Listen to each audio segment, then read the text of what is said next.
Spotify has spoken and it has chosen Joe Rogan over Neil Young. The rock legend gave the streaming service an ultimatum demanding that his music be removed from the platform if Rogan's podcast remains on it, because he says Rogan's podcast is, quote, spreading fake information about vaccines.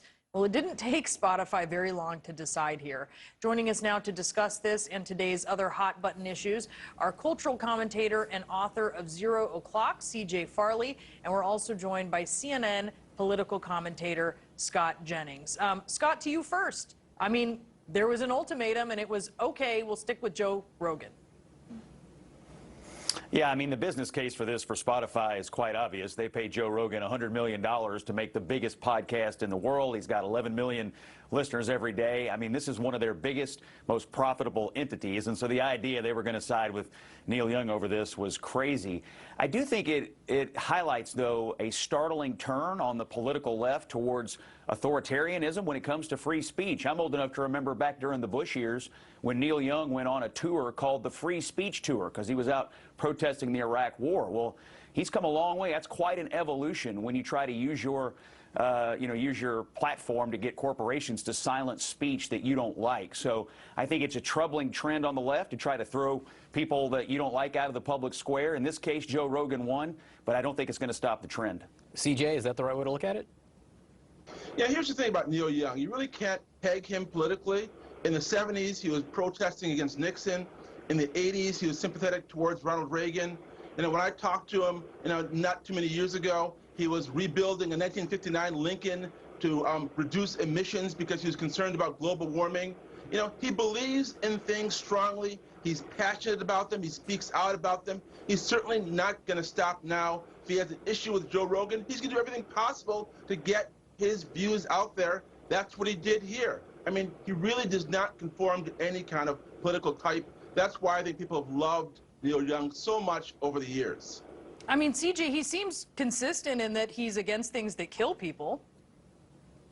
Yeah, I mean, he is consistent there, and I think that it's hard to cast this in a winners or losers type way.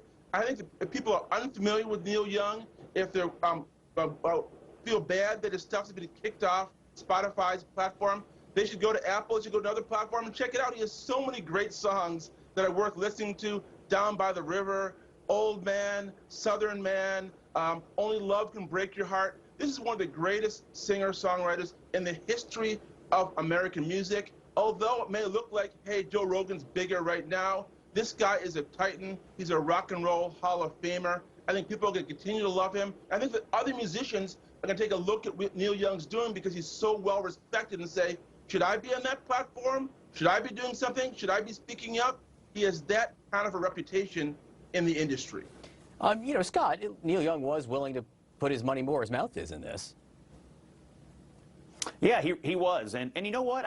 If that's what he wants to do, that's fine. I do think it's interesting that he's trying to rally people against Spotify because they choose to be in business with Joe Rogan. Again, I mean, look, COVID broke a lot of people. I mean, Neil Young's obviously one of them. He's given up a huge amount of his own personal revenue by having his music removed from this. I find it interesting that you have a number of people who generally, I think, identify with the political left who have gone from being free speech advocates all the way now to being the speech police. And there have always been cranks, and there have always been people who are wrong, and there have always been all kinds of views in America. It is not normal for us to have an entire political ideology that's moving towards the idea that speech is somehow violence or that speech is unsafe. This is a country that values the concept of speech and will sort it out in the public square. Young doesn't obviously value that unique American thing, the idea that we can all speak and we'll all sort it out. I find that to me to be the most interesting thing about this whole episode. Yeah, Scott, can you speak a little bit more about that? Just, we just had a story out of Tennessee, Kentucky, sorry. Tennessee. Furman? Tennessee. Okay, Tennessee, yes. Where, they're banning this Pulitzer Prize-winning graphic novel about the Holocaust. It doesn't, this idea of protesting or boycotting something does not seem to be, necessarily one-sided if you're going to lump them together. I am a passionate advocate for free speech. I mean, look, the three of you sitting here on the show this morning may say something I vehemently disagree with, but I would lay down on a train track for your right and ability and platform to say it. So I'm a passionate advocate for free speech, but I don't think there is any doubt that there is an impulse on the political left right now to try to silence people on the conservative side of our spectrum. I mean, there is an impulse to say, why is this person allowed to speak? Why are they allowed to have a platform? Why are they allowed to espouse views that I find personally hateful? I get it. You don't like it, but that shouldn't stop you from believing that this is a country that's big enough and strong enough internally to embrace all kinds of speech. So, Brianna, I'm not for banning speech of any kind. I am always on the side of free speech, and, you know, that's where I'm going to come down on this issue. Scott, if I can just say, you're not for banning speech of any kind. What about, well, you know, they ban mouse in schools. They're banning teaching certain things in schools in certain states. Are you against the banning of teaching certain things?